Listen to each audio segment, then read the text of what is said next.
I love this conservative news porn. Chicago Teachers Union under fire. Under fire. For using a school day for politics? Under fire from who? Under fire. They have command control of the government schools in Chicago and the rest of the state of Illinois. And barely a whimper about it. I mean, not from inside the state or inside the city, certainly. Please. Maybe from, outside observers who don't understand Chicago and Illinois. Yeah, so May Day, which is an important holiday, it's their July 4th, talking about the Teachers Union. Chicago Government Schools Teachers Union. It's an important day, May 1, May Day, International Workers' Day, for apparatchiks like those who populate the Chicago Government School Teachers Union. And they wanted to have a day of civic action and defense of public education. They wanted that day off. Formally. They take many days off informally, most all of them. Formally, so they could focus on their Marx Engels Reader and their Das Kapital and their grooming the next generation of apparatchiks. They call them activists. Let's call them what they are. Fortunately, they were able to forge a compromise with the management, such as it is, of CPS. So school will go on, but the district will provide buses and food and stuff for the kids to attend a rally directed by the teachers' unions, the Chicago Government School Teachers Union, of course. And why not? That's how it should be, because Stacey Davis Gates, the CTU commissar, rightly notes that the CPS kids are their kids. That's how she views them. The attack on the idea of community is exactly the point. Take, for instance, all of the right-wing outrage over my sister, bilingual music teacher and unionist Kat Zamarin. One of the speakers at our November rally, she quotes brilliantly and perfectly American philosopher James Baldwin. Baldwin says, the children are always ours. Always. Yes. Always. Every single one of them, all over the globe. And what comes next is, CTU thinks your children are its children. Yes, we do. Yeah, we do. Yes, they do. That's right. Yay! We do. CTU thinks all children belong to it, and there's socialist conspiracy ideology. Well, I don't know about all that, but we like children. Yeah. We educate them, we nurture them, we protect them, we support them, we negotiate for them, we create space for them. We even have them in our homes. Oh, yeah, that's a good one, yeah. But for real, you guys, in community, we belong to each other. For real. For reals, they do. Yeah. Her children, now she sends her children to private school, but that's neither here nor there. Chicago Government Schools Teachers Union VP Jackson Potter, he's an out and proud communist. If we still want to have democracy in the midterms this November, public schools that provide our students with quality education, I'm not sure which schools he's talking about, but anyway, provide our students with quality education and unions to defend workers' rights, and then it is up to every Chicagoan to stand up for what they believe in and show the authoritarian billionaire in Washington that when he breaks every rule, we will not go along with business as usual. Yay! Yes. Government union workers of the world unite against the authoritarian billionaire in Washington. That's what we're talking about. That's how we do's it in Chicago. More on the topic. Pleased to be joined by Josh Weiner, Chief Strategy Officer at North American Values Institute, and a Chicago resident. Well, you know, Josh. Thanks for joining us. Thanks for having me, Dan. All right. So you heard Stacey Davis Gates. They're children, keeping it real. And, May Day activities is just more keeping it real. If keeping it real is attacking parents' rights, then that's correct. Well, that's your characterization. They are just celebrating. They're being in community with one another. And they want the kids to be civic oriented, they need the kids to stand up to the authoritarian billionaire in D.C. just like they do. Yeah, I mean, this is a major problem. And look, they're getting more and more brazen, and the last few months has been an indication of that. It started actually right after the United States took action against Iran. The teachers union sponsored a Hands Off Iran protest that they joined along with Leninist, Marxist groups like the Freedom Road Socialist Organization and even the Palestinian Youth Movement, who are tied to terrorist organizations. And, I have a whole litany of things that they've been involved in around this May Day stuff. But, the population in Chicago is actually getting fed up with this.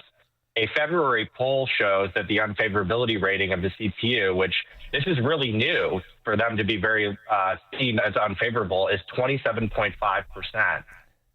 Over 53% see them as unfavorable. 27.5 have a favorable opinion. So, I think this is coming to bite them. And I think we may see a different reaction when it comes to elections, especially relative to the candidates that they support in the city.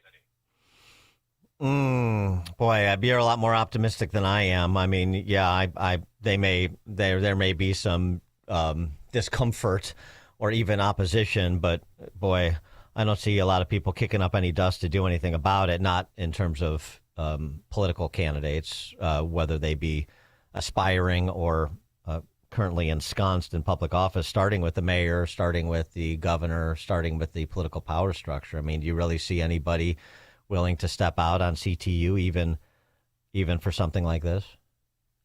Yeah, I do. I see 6 or 7 school board members who are opposed to what's happening. I see a coalition of aldermen in the government who are moderate Democrats who have a respectable opinion of this country and are for democracy that have been pushing back against the CTU and Democratic Socialist interests in the city. And look, the reality is that they have power right now, so it seems a little bit, hopeless. But what has actually happened here is it's gotten so bad that Democrats have created a chasm where there's people pushing back. So I think this is going to get better. Brandon Johnson is not liked, even amongst people who used to like him. And, we're going to need a little time. Elections are going to need to happen. But as they keep doing these things, I think they're just inflaming the situation even more.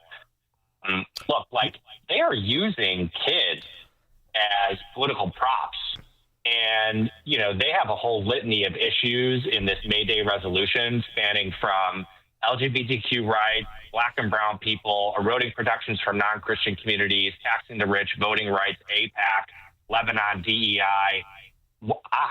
How do 8-year-olds make decisions that they're pro or for all of these things all at once? They just aren't. And I think parents know that. And there's teachers and parents that don't like this. And I think there's a lot more than we see. Yeah, maybe. I'd love to see, forget the kids, I'd love to see how many CPS teachers could locate Iran or Lebanon on a map. But, I digress. That LGBTQIA2S+++++++, that whole thing, you guys have been on that too, and in terms of the inculcation of that into curriculum.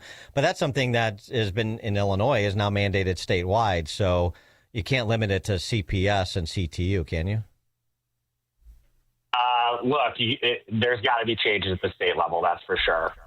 And the same dynamics that we're seeing at the city level, they're starting to formulate at the state level as well. I think look, when you're a politician and you have to make a political decision, and it's unfortunate that that's how it works, but that is politics, you have to look at who is funding these leaders in the government, and it's been CTU. They've really backed the power base. It used to be a patronage system where it was the Democratic machine. Now it's the Democratic Socialist machine.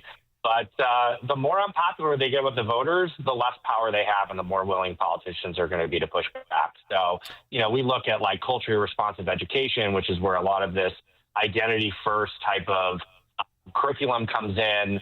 It's just getting implemented this year. It was voted in 2021. We're going to be lobbying to take a look at that. And, some of these other things around, especially, they had a curriculum fair here just recently. They were, putting LGBTQIA, alphabet soup curriculum in front of preschoolers. And, even if you're for this stuff, it's just not appropriate for 4-year-olds.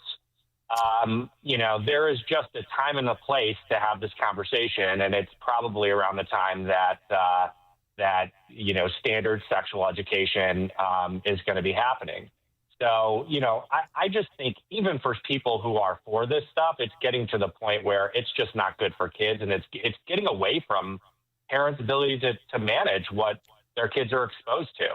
So, what about the scholarship piece too? The national tax credit is part of the BBB that we've talked about on the show intermittently.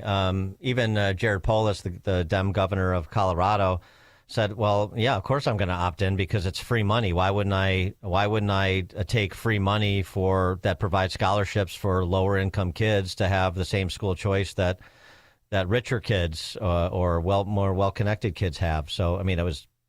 Basically that's the proper commonsensical formulation, but that evades the comprehension of Pritzker and the political class here. I wonder if that's something that maybe a coalition could be built around to put some pressure on, to impose some costs on people like Pritzker for being in the pocket of the teachers union to the detriment of families and kids to have better educational choices.